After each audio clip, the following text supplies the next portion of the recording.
अस्सलामुअलैकुम वरहमतुल्लाहि वबरकातुहू। वालेकुम अस्सलाम रहमतुल्लाहि व बरकातुहू। अल्हम्दुलिल्लाह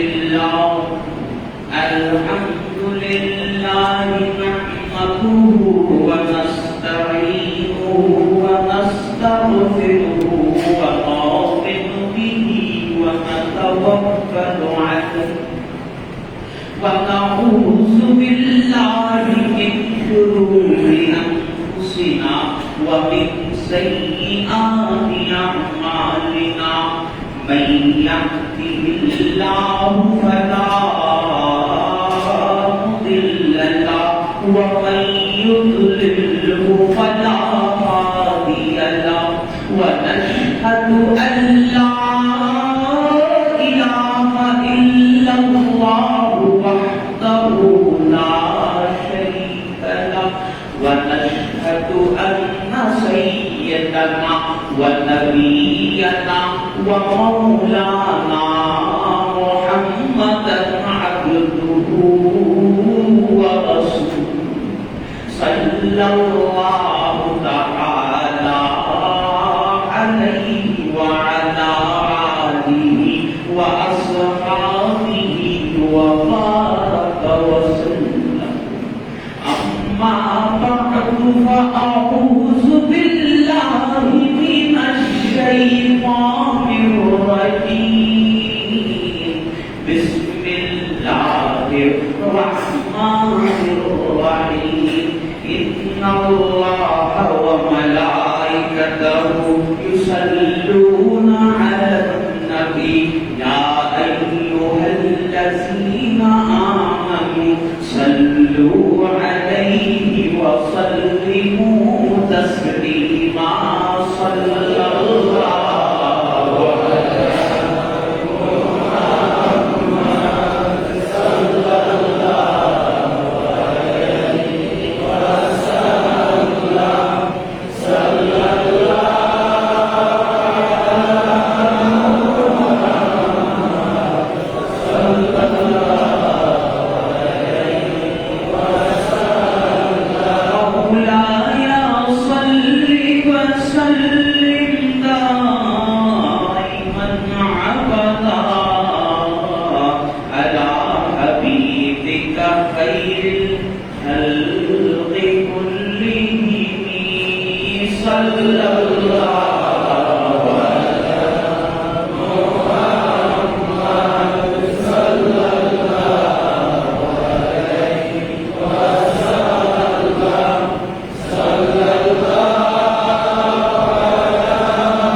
वबल्लगना रसूलुहुन नबी करीम व नहनु अला ज़ालिका मिनश शाहिदीन की वल्हम्दुलिल्लाहि रब्बिल आलमीन। वो जिसके लिए महफिल कौनैन सजी है, फिरदौस बनी जिसके वसीले से बनी है, वो हाशमी मक्की, वो हाशमी मक्की मदनी उल अरबी है, वो मेरा नबी मेरा नबी मेरा नबी है, वो मेरा नबी मेरा नबी मेरा नबी है। हज़रात बिरादरान इस्लाम, बुजुर्गान इस्लाम, আল্লাহ পাক আমাদেরকে তৌফিক দান করেছেন। আরবি বছরের অত্যন্ত গুরুত্বপূর্ণ মাস মাহে রবিউল আউয়ালের প্রথম জুমাতে জুমার ফরজ নামাজ আদায় করার জন্য আল্লাহর ঘর হাবিবিয়া জামে মসজিদে হাজির হওয়ার যে তৌফিক দান করেছেন, এই জন্য শুকরিয়া আদায় করে বলি আলহামদুলিল্লাহ। এই মাস নবীর মাস, এবং খুবই স্বাভাবিক বিষয়, প্রাসঙ্গিক বিষয়।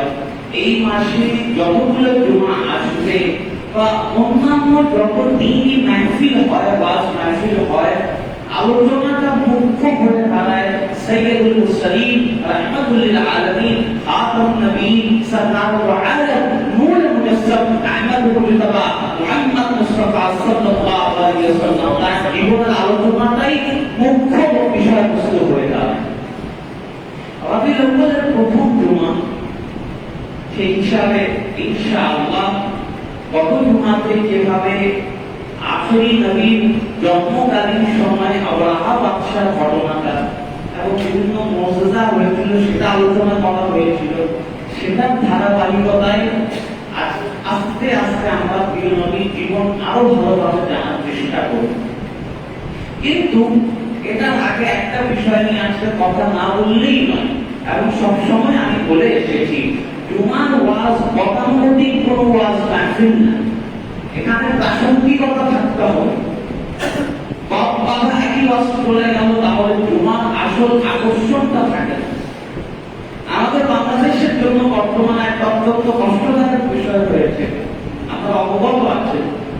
2 দিন আগে বাংলাদেশের কুমিল্লাতে একটা পূজা মণ্ডপে কোরআন অবমাননার যে ঘটনাটা হয়েছে, এবং কোরআন অবমাননাকে কেন্দ্র করে এরপর যে বিভিন্ন ধাপে ধাপে এই ঘটনাগুলোকে দিকে মোড় দিচ্ছে, একটা জিনিস মাথায় রাখতে হবে, মুসলমান আফ্রিকাতে থাকুক, আমেরিকাতে থাকুক, অস্ট্রেলিয়াতে থাকুক, বাংলাদেশে থাকুক, এশিয়াতে থাকুক, ইউরোপে থাকুক, সবার কোরআন কিন্তু একটাই, আলাদা কোনো কোরআন নেই। আপনি কানাডায় যান, সেখানে যে কোরআন শরীফ পাবেন, বাংলাদেশেও একটা কোরআন শরীফ পাবেন, আফ্রিকাতেও একটা কোরআন শরীফ পাবেন, রাশিয়াতেও একটা কোরআন শরীফ পাবেন। হ্যাঁ, কোরআন শরীফের ফন্ট আলাদা হয়, ফন্ট আলাদা হয়, যেভাবে আবুদিয়া ফন্ট আলাদা হয়, আবার নুরানি ফন্ট আলাদা হয়, কলিকাতা ছাপা ফন্ট আলাদা হয়। সৌদি আরবে হাতে যখন হাজি সাহেবরা যায়, তখন তাদের কোরআন শরীফ দেওয়া হয় আলাদা একটা ফন্ট, সৌদিদের ফন্ট, উসমানী আলাদা একটা ফন্ট, আলাদা একটা ক্যালিগ্রাফি হয়, কিন্তু মূল কোরআন একই।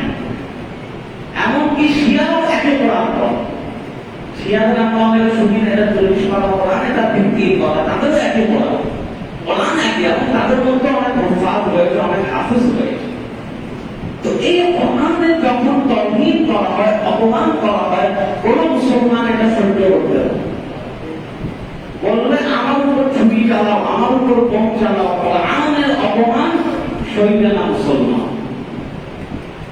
এখন এটা তো হলো দালিলিক কথা। ঘটনা কি ঘটেছে কম বেশি আমরা সবাই জানি, পত্র পত্রিকাও পড়েছি, নিউজ মাধ্যমও দেখেছি। একটা পূজা মণ্ডপে কোরআন পাওয়া গেছে, সেটা পুলিশের ওসি সাহেব সেটা অপসারণ করেছে। এখন প্রধান বিষয়, এই অপকর্মটা করলো কে?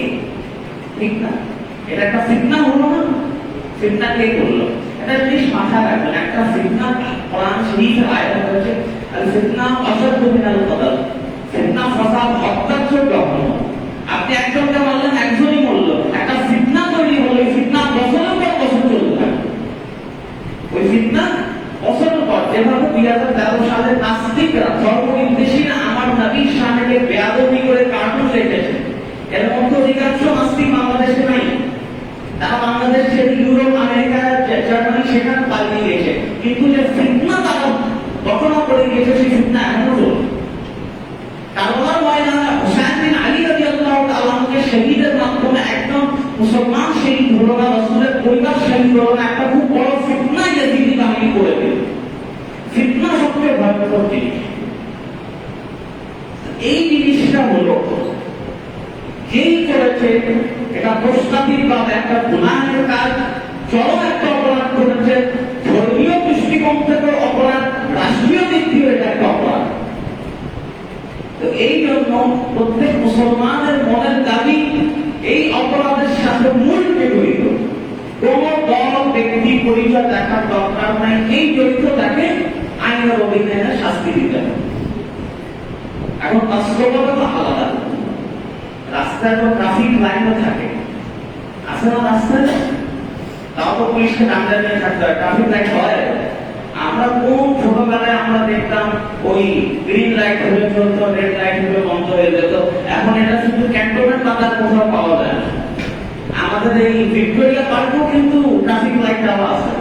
আপনার মনে হয় ভিক্টোরিয়া পার্কে অথবা আমাদের ইংলিশ রোডে কংসালে ট্রাফিক লাইট দেখে গাড়ি ঘোড়া পারাপার হবে? এই বাস্তবতাটা হচ্ছে, এইটা কোরআনের কারীমের সাথে যে অপমানটা হলো। এখন এর পরবর্তীতে যে ঘটনা রয়েছে, আমি একটা জিনিস আমার বাবা বলে থাকি, ইসলাম আবেগের নাম নয়, ইসলাম বাস্তবতার নাম হচ্ছে ইসলাম। আপনি আবেগের জোরে বেরিয়ে যাবেন কিন্তু বাস্তবতা করবেন না, এটার নাম ইসলাম নয়। এইটা মুকাদ্দাম মাসে আমরা আমাদের মসজিদ থেকে হুসাইন বিন আলী রাদিয়াল্লাহু তাআলা আনহু শাহাদাতের কথা আলোচনা হয়েছে। এই আবেগে শিয়াদের মধ্যে আবেগে বুক ফাটিয়ে, বুক চাপা দেওয়া, নিজের শরীরকে রক্তাক্ত করা, অথবা তাজিয়া মিছিলের নামে নামাজের খবর নাই, এগুলো বাদ দেওয়া, এই আবেগের নাম ইসলাম। ঠিক তেমনি ভাবে এই ঘটনা কেন্দ্র করে এখন স্বাভাবিক বিষয়, একটা ঘটনা যখন হয়ে যাবে তার প্রতিক্রিয়াও হবে। আপনি একটা বিড়ালের থাপ্পড় মারলে বিড়ালও তো খামচিয়ে দিবে। কোরআন অপমান হয়েছে, মুসলমানরা তো সহ্য হবে, মুসলমানরা প্রতিবাদ করেছে, প্রতিবাদ হয়েছে। এবং সমস্যা হচ্ছে কিছু জায়গায় কিছু ফাসাদি মানুষ থাকে, খেয়াল করে থাকবেন, এরা সবসময় কিছু টোটকা বলে। এই তৌহিদি জনতা মাঠে নামিয়ে পড়বে, আমরা মানবো না, টানবো না, এইসব হুঙ্কারমূলক কথাবার্তা, মাঠ গরম করার কথাবার্তা বলে, ঠিক না? অনেক মানুষ দেখবেন মাঠ গরম করার কথা বলে, আমরা তৌহিদি জনতা, আমরা মানবো না, এই করবো, সেই করবো। কেন আপনি একটা দাঙ্গা বানিয়ে দিচ্ছেন, একটা দাঙ্গা বানাচ্ছেন না? এটার প্রতিক্রিয়াটা অনেক জায়গায় পূজা মণ্ডপ ভাঙচুর হয়েছে। এই দোষটা কার কাছে যাচ্ছে? এই দোষটা মুসলমানদের কাছে যাচ্ছে। এই দোষটা কিন্তু মুসলমানদের কাছে যাচ্ছে, এটা অন্যদের ধার দেওয়ার সুযোগ নেই। বিভিন্ন জায়গায় বিশেষ করে চাঁদপুরে হয়তো ভয়ঙ্কর ঘটনা, তিনজন মানুষও মারা গেল। দেখুন আমাদের আবেগ আবেগ জায়গায় এই যে সমস্ত মানুষরা এই দাঙ্গা ভাঙচুর করছে, এদেরকে একটু বলুন তো ভাই, আপনার যদি এত উৎসাহ থাকে ভাঙচুর করার জন্য, মিছিল করেন, মিছিল করা। অথবা অনেক জায়গায় একটা ভালো জিনিস হয়, আমার যেটা পছন্দ, মানব বন্ধন হয়, কোনো কথা নাই, বার্তা নাই, রাস্তায় একটা বড় একটা ব্যানার নিয়ে আমরা দাঁড়িয়ে থাকি, মানব বন্ধন করেন। অথবা আমরা মসজিদ থেকে আলোচনা করছি, সেটা আমরা বলি, আমরা ওই বিষয়ে কথাবার্তা বলি। যেমন হাদিস শরীফ আল্লাহ রাসূলের ফরমান রয়েছে, মান রাআ মিনকুম মুনকার ফালিয়ুগাইয়িরহু বিয়াদিহি। অন্যায় হতে দেখলে কিভাবে মানবা? হাত দিয়ে আটকাও। এখন আপনাকে কাজ করতে হবে ঠিক মতো। আমরা এক নম্বরে যেতে পারি না, দুই নম্বরে তো যেতে পারি, তাই ইলাম ইয়াসতাতি ফাবিলিসানি, আমরা প্রত্যেকে তো প্রতিবাদ করছি, করছি না? আমরা মসজিদ থেকে আমরা প্রত্যেকে প্রতিবাদ করছি, আপনারাও সবাই এই সমস্ত নিজ নিজ জায়গা থেকে প্রতিবাদ করছেন, ইমানের দাবি জানাচ্ছেন। এই যে তৌহিদি জনতার নাম দিয়ে মানুষদের নামের ভাঙচুর করছে, এটা অন্য জায়গায় যে দাঙ্গা হচ্ছে, এটার দায়িত্ব মুসলমানদের কাছে যাচ্ছে। এই বাস্তবতাটা বুঝতে হবে, এই জন্য আবেগে বসে যাবে না। এবং এই আবেগ সবচেয়ে বাজে জিনিস। এই আবেগটা যদি কাজে না লাগতে, আবেগের কোনো মূল্য নেই। এই জন্য আমি একটা জিনিস শক্ত বিরোধী, অনেক জায়গায় হয় না সারা রাত ব্যাপী ওয়াজ মাহফিল হয় না, এটা আমার একেবারেই পছন্দ না। ওয়াজ মাহফিল হবে 10টা 11টা, খুব বেশি হলে 12টা। সারা রাত কিসের ওয়াজ মাহফিল? সারা রাত কিসের ওয়াজ মাহফিল? আপনি রাতে ঘুমাতে ফজর নামাজটা তো আসল ফরজ। সারা রাত ব্যাপী আপনি ওয়াজ মাহফিলে হাজার হাজার মানুষ থাকে, ফজরের নামাজে 2টা কাতার মুসল্লি পড়ে না, কি লাভ হয় মুসলমান? এই আবেগ দিয়ে আপনি কি করবেন? ঠিক তেমনি ভাবে কোরআনের এই যে আবেগ আমরা নিয়ে রয়েছি, আমরা পড়ানো সূরা ফাতিহার অর্থটা জানি না। আমরা ওরা তো কিতাবে কোরআনের অপমান হয়েছে, কিন্তু কোরআনের আমল না করার অপমান তো আমরা মুসলমান হয়ে করছি, সেটা আমাদের দেখার বিষয়। এই জন্য আবেগটা যথাযথভাবে কাজে লাগাতে হবে। আমি একটা ফর্মুলা বলে আমি ইনশাআল্লাহ মিলাদুন নবীর তাফসীর থেকে আগাবো। এই জঘন্য কাজটা কে করেছে আল্লাহু আ'লাম, আমরা জানি না। তবে যেই করেছে অত্যন্ত ন্যাক্কারজনক একটা কাজ করেছে, সে হিন্দু হোক মুসলমান হোক, ডাজন্ট ম্যাটার, অনেক বড় একটা অপরাধের কাজ করেছে, অবশ্যই তার শাস্তি হওয়া উচিত। এবং এই যে ফসাদগুলো হচ্ছে, এটা কাউন্টার ইফেক্ট কি হচ্ছে? আজকে আপনারা জানেন রবিউল আউয়াল মাস, অনেক জায়গায় কিন্তু আজকে মসজিদ থেকে দেশটা বিলুপ্ত বের হওয়ার কথা ছিল। বিশেষ করে ঢাকা শহরে সাধারণত বছর মসজিদে অনেক বড় একটা দেশটা বিলুপ্ত। কালকে রাতে পুলিশ ফোন দিয়ে সব বন্ধ করে দিয়েছে, অনেক জায়গায় বন্ধ করে দিয়েছে। প্রতিটা কাজ হলো এই আবেগ দেখি মুসলমানদের ক্ষতি হয়ে গেল। একটা ঘটনা আমি মনে করিয়ে দিতে চাই। হযরত ওমর ইবনে খাত্তাব রাদিয়াল্লাহু তাআলা আনহু, ইসলামের 5 খলিফা, 4 না 5 খলিফা, আবু বকর, ওমর, উসমান, আলী, হাসান বিন আলী, এই 5 জন। হযরত আলী শাহাদাতের পর হযরত হাসান বিন আলী 6 খলিফা ছিলেন। সবচেয়ে সেরা খলিফা বলা হয় হযরত ওমর ইবনে খাত্তাব রাদিয়াল্লাহু তাআলা, সবচেয়ে সেরা খলিফা। এবং তার বিচার ব্যবস্থা, তার একটা রাষ্ট্র কিভাবে করতে হবে উনি সেটা বানিয়ে দিয়েছেন। তেজরি সং বানিয়েছেন, মুদ্রার প্রচলন করিয়েছেন, আরো অনেক কিছু। একটা মুসলিম সেনাবাহিনী, রাসূলুল্লাহ জামানায় কোন মুসলমান সেনাবাহিনী ছিল না, তোমার একটা সেনাবাহিনী বানালেন, সেনাপতি, এই যে দায়িত্ব সব তিনি শুরু করলেন। আসলে ওমর জামানায় একবার বলো মিসরে সে সময় খ্রিস্টানরা ছিল। খ্রিস্টানদের তাদের আপনারা যদি চার্চ দেখার অভিজ্ঞতা হয়, চার্চে শুধু হযরত মারিয়াম আলাইহিস সালাম যাকে তারা মাতা ম্যারি বলে, অথবা হযরত ঈসা আলাইহিস সালাম যাকে তারা যিশু খ্রিস্ট বলে, তাদের কিন্তু মূর্তি থাকে।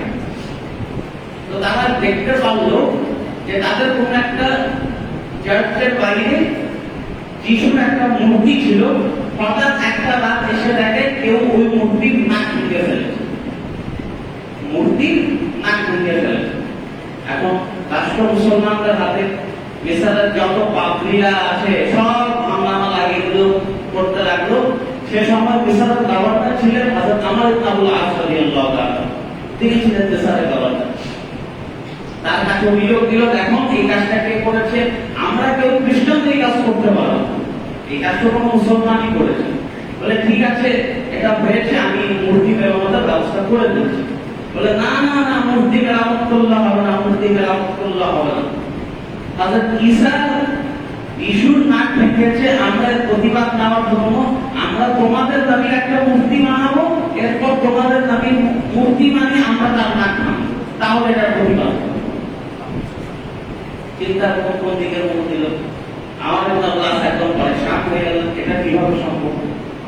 আল্লাহ রাসূলের মূর্তি বানাবে এবং মূর্তি বানিয়ে আবার সেটা নাক ভাঙবে।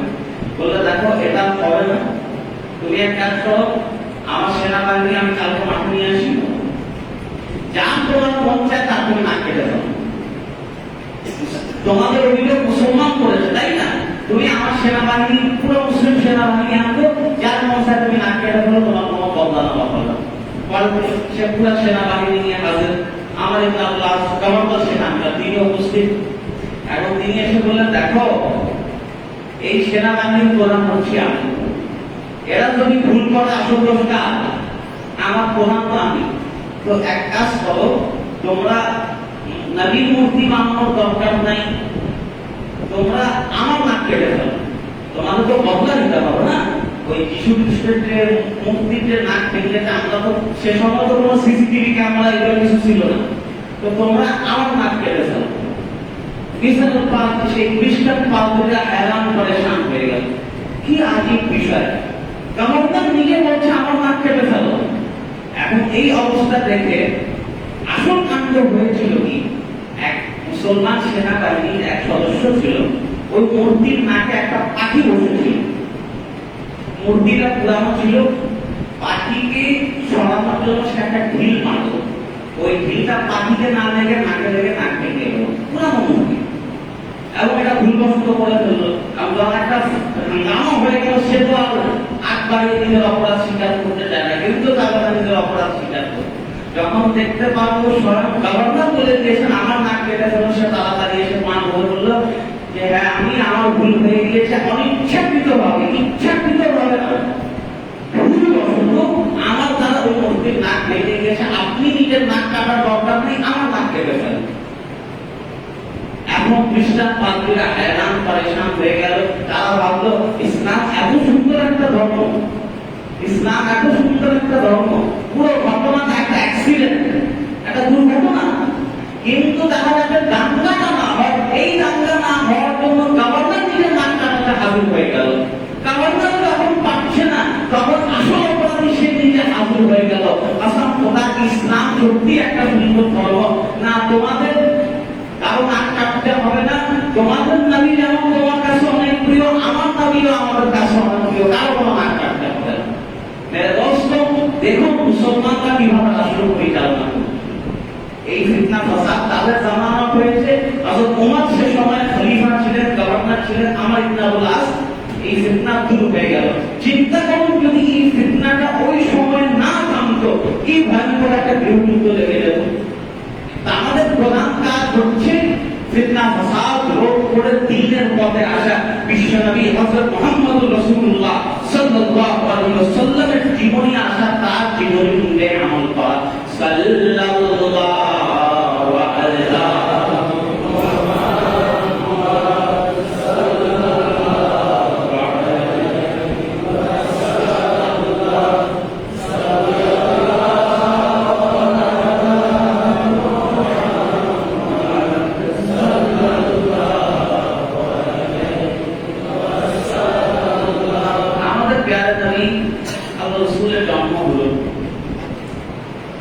জন্ম হবার পর আল্লাহ রাসূল একটা জিনিস মাথায় রাখবেন।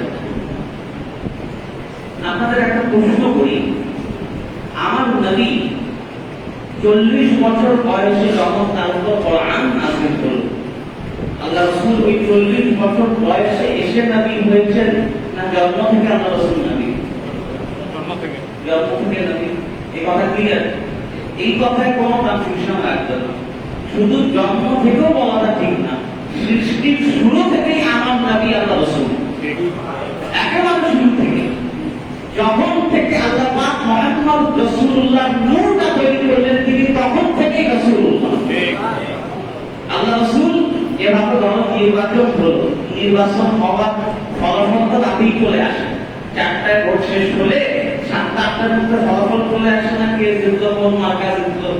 তো মানুষ তো ভুলে যায় কোন মার্কা জিতে গেল, কিন্তু গেজেট নোটিফিকেশন হয় 3 দিন 4 দিন পর, আবার শপথ নেয় আরো 1 সপ্তাহ 2 সপ্তাহ পর। ঠিক তেমনি ভাবে আল্লাহ রাসূল এই কায়নাতের সূচনা লগ্ন থেকে, যখন থেকে আল্লাহ রাসূলের নূরকে আল্লাহ পাক সৃষ্টি করলেন, তখন থেকে আমার নবী এবং নবুয়তের কার্যক্রম অফিশিয়ালি তিনি গ্রহণ করেছেন 40 বছর বয়সে। এর মানে এই না যে ছোটবেলায় তিনি নবী ছিলেন না, তিনি জন্মের আগে থেকেও নবী। হাদিস শরীফ আল্লাহ রাসূল ফরমাতেন, আমি তখন থেকে নবী যখন আদম আলাইহিস সালামের শরীর মোবারক মাটি ও পানির মধ্যে ছিল, মানে আল্লাহ পাক হযরত আদমকেও সৃষ্টি করেন নাই, তখন থেকে আমার নবী হচ্ছেন নবী।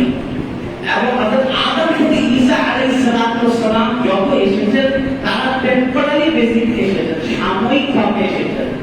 এবং আল্লাহ রাসূলের নবুয়ত সৃষ্টির সূচনা থেকে কিয়ামত পর্যন্ত চলে। তো মেরে দোস্ত, ছোটবেলায় নবজাতক শিশু যখন ছিলেন, তখনও তিনি নবী। অন্যান্য শিশুদের সাথে আমার নবীর আরো অনেক পার্থক্য ছিল। ছোট বাচ্চা যেভাবে বাচ্চাদের কি ঠিক থাকে, ওরা কখন কাপড় নষ্ট করবে, 24 ঘন্টার মধ্যে 30 বার ছোট বাচ্চা, তাদের তো কোনো ঠিক ঠিকানা থাকে না। অথচ আল্লাহ রাসূলের আদত ছিল, এবং আল্লাহ রাসূলের আম্মা জান হযরত আমেনা এবং আল্লাহ রাসূলের দুধ মা হযরত হালিমা সাদিয়া তারা নিজেই বলেন, যখন এর বাথরুমের কোনো প্রয়োজন হতো, এই বাচ্চা নিজেই ছটফট করতে লাগলো, এবং তার চেহারা দেখেই আমরা বুঝে যেতাম যে এর প্রয়োজন হয়েছে, এবং ছোটবেলা থেকেই আল্লাহ রাসূলের কাপড় ময়লা করার কোনো সমস্যা হয় না। এই পাকিস্তানি আল্লাহ কর্তৃক প্রদত্ত হয়েছে।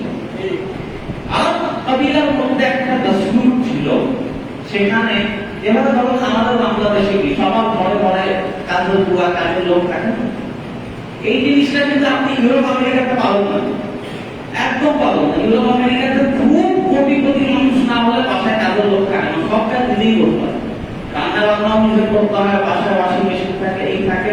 ওই কাজের লোক অস্ট্রেলিয়াতে, ইউরোপ আমেরিকাতে খুব কোটি কোটি না হলে ঘরে কাজের লোক পাওয়া যাবে না। কাজের লোকের বেতন হয় 40-50 হাজার টাকার মতো। এই বাংলাদেশে কাজের উপর 1,000-2,000 টাকার মতো দিয়ে সেখানে পোষাবে। আমার দেশে আচার ছিল, তারা তাই মানে একজন মহিলাকে তাদের দিত তাদের দুধ খাওয়া। তারা বেশিরভাগ লোক মহিলা থাকতো তায়েফ থেকে আসলো, তো ওদের টার্গেট থাকতো, আপনারাও খেয়াল করে দেখবেন কাজের দোকান সবসময় বড় বড় ঘরে কাজ করতে চায়, একটু টাকাওয়ালা করে, কারণ টাকাওয়ালা ঘরে কাজ করলে বেতন তো পাবে, মাঝে মধ্যে বকশিশও বেশি পাবে। ঈদের সময় কাপড় আপনি দিবেন 500 টাকার শাড়ি, বড় গাড়ি থেকে দিবেন 2000 টাকা দামের শাড়ি, কোরবানির সময় গোশত বেশি পাবে। তো সেই দস্তুর ছিল, তায়েফ থেকে যে মহিলা ধাত্রীরা আসতো, তাদের চোখ ছিল আমি ঘরে বাচ্চা দেবো, আমরা বড় বড় ঘরে বাচ্চা দেবো। হযরত হালিমা সাদিয়া তখন একটু বয়স হয়ে গিয়েছে, এবং তিনিও আর্থিকভাবে এত সচ্ছল না। এদিকে মানুষটাও আমার একটু সুস্থ সবল, একটু ধনী ছাত্রী মহিলাদের তার বাচ্চাদের দেখভাল ঠিক মতো করে।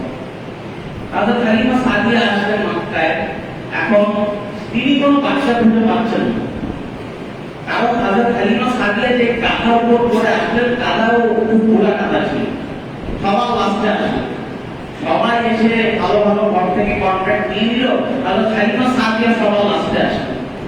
এখন লাস্টে এসে ওই বাচ্চাই বাঁচলেন, এখন বাচ্চা পাই না পাই এখন এটা ভাবলেন।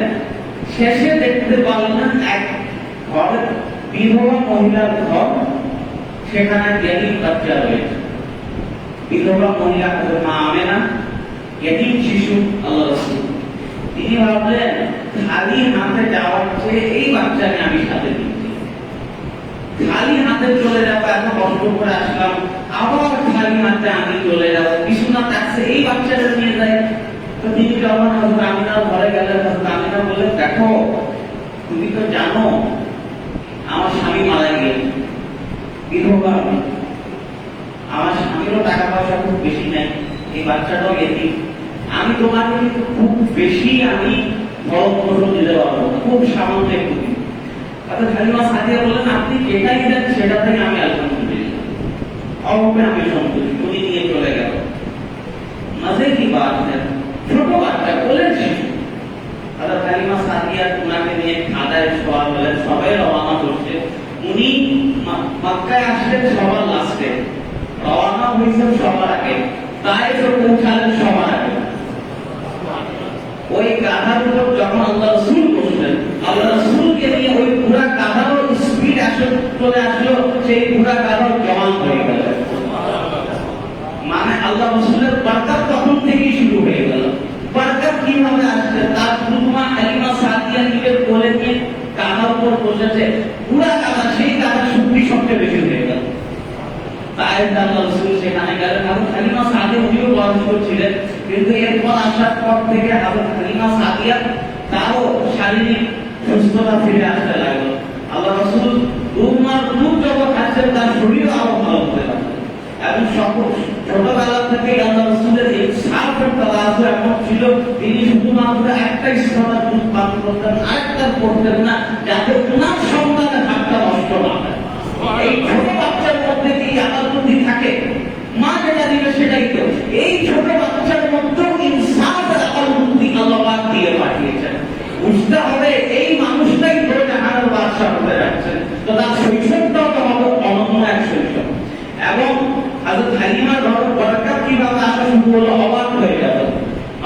হালিমার কয়েকটা বকরি ছিল, সেই বকরিগুলো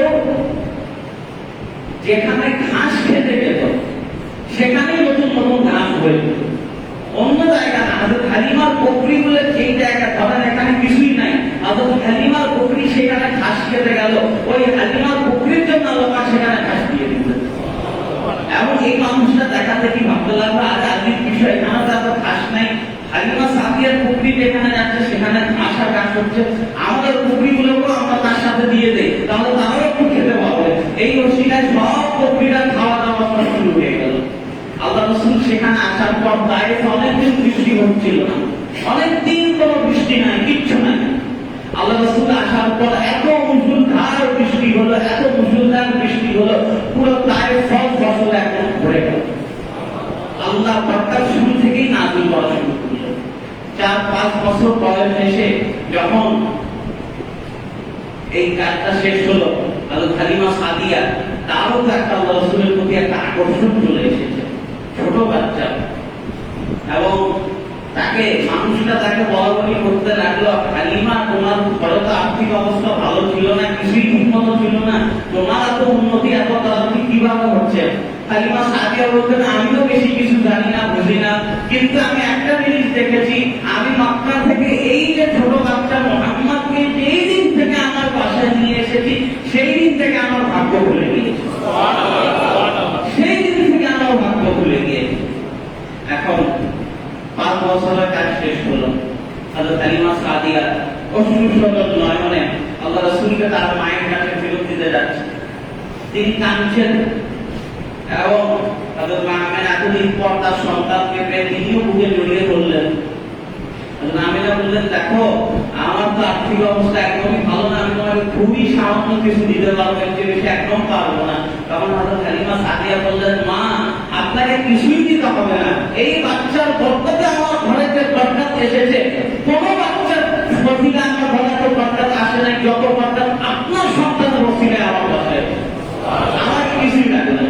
আল্লাহ রাসূলের এই যে দুধমা হযরত হালিমা সাদিয়া রাদিয়াল্লাহু তাআলা কিন্তু অনেক দীর্ঘদিন জীবিত ছিলেন, অনেক দীর্ঘদিন জীবিত ছিলেন। একবার হলো আল্লাহ রাসূল তখন মদিনার জিন্দেগি, আল্লাহ রাসূলের মদিনা তখন ছিলেন, আল্লাহ রাসূল এখন পরিপূর্ণ নওজওয়ান, 55-56 বছরের বয়স আল্লাহ রাসূলের। এই সময় হঠাৎ করে দেখতে পারলেন, সাহাবীরা দেখতে পারলেন একজন বৃদ্ধ মহিলা হেঁটে আসছেন। আল্লাহ রাসূল জলদি উঠে দাঁড়ালেন। কিছু বর্ণনা রয়েছে তার মাথার পাগড়ি ছিল, আবার কিছু বর্ণনা রয়েছে আল্লাহ রাসূলের কাঁধে চাদর ছিল।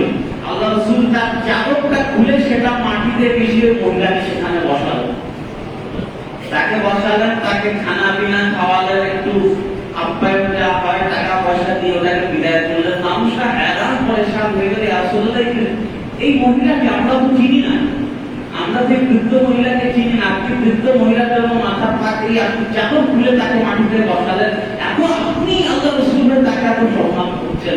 তখন আল্লাহ রাসূল বললেন, দেখো এই মহিলা হচ্ছেন হযরত হালিমা সাদিয়া, যার দুধ খেয়ে আমি বড় করেছি। মেরে দোস্ত, আমার নবী কেমন নবী? আসলে আমার নবীর আলোচনা দেখুন, আমার আজকে টার্গেট ছিল রাসূলের মৃত্যুকালীন অনেক লম্বা আলোচনা হবে, একটা বিষয় হযরত হালিমা সাদিয়া আল্লাহ রাসূলের সম্পর্ক করতে করতেই সময় শেষ হয়ে যাচ্ছে। একটা জরুরি আমি গুরুত্বপূর্ণ ইনশাআল্লাহ একটা আলাপ দিতে যাচ্ছি। রবিউল আউয়াল মাস, নবীর মাস, এই মাস উপলক্ষে ইনশাআল্লাহ আমাদের কাবিরিয়া মসজিদের পক্ষ থেকে 2 দিন ব্যাপী পবিত্র ঈদে মিলাদুন নবীর ওয়াজ মাহফিলের আয়োজন করা হবে। পোস্টারও লাগানো হয়েছে, আপনারা ইতিমধ্যে হয়তো দেখেও নিয়েছেন। ইনশাআল্লাহ আগামী 19 আর 30 তারিখ, অর্থাৎ সামনে মঙ্গলবার আর বুধবার 5 মাগরিব থেকেই আমাদের মাদ্রাসার বাচ্চারা কোরআন তেলাওয়াত ওয়াজ মাহফিল মূল প্রোগ্রাম এশার পর থেকে হবে। 20 তারিখে ইনশাআল্লাহ আমি থাকবো, 19 তারিখে আমাদের মুফতি মাসুদ ভাই থাকবেন, আপনাদের আব্দুল মুস্তাফা ভাই ইনিও থাকবেন ইনশাআল্লাহ। তো ইনশাআল্লাহ এই মাহফিল হচ্ছে আল্লাহ রাসূলের মাহফিল। আমরা যেভাবে মসজিদে আসি 19 তারিখ 30 তারিখ 2 দিনই রাত করছি, যাতে আপনারা ইনশাআল্লাহ আসবেন, এবং আপনারা একা আসবেন না, সাথে বন্ধু বান্ধব তাদেরও নিয়ে আসবেন, যাতে আল্লাহ রাসূলের এই পুরানি মাহফিলে আমরা হাজির হতে পারি।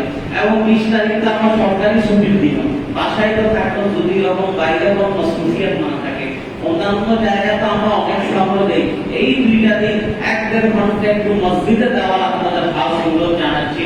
আগামী 20 অক্টোবর ঈদে মিলাদুন নবী উপলক্ষে আমাদের হামিদিয়া মসজিদে যে 2 দিন ব্যাপী ওয়াজ মাহফিল হবে বাদেশে, এই 2 দিন মাহফিলে দাওয়াত দিয়ে আজকে তাকরীর শেষ করছি। ওয়া মা তাওফীক ইল্লা বিল্লাহ। আসসালামু আলাইকুম ওয়া রাহমাতুল্লাহি ওয়া বারাকাতুহু। ওয়ালাইকুম আসসালাম রহমতুল্লাহি ওয়া বারাকাতুহু।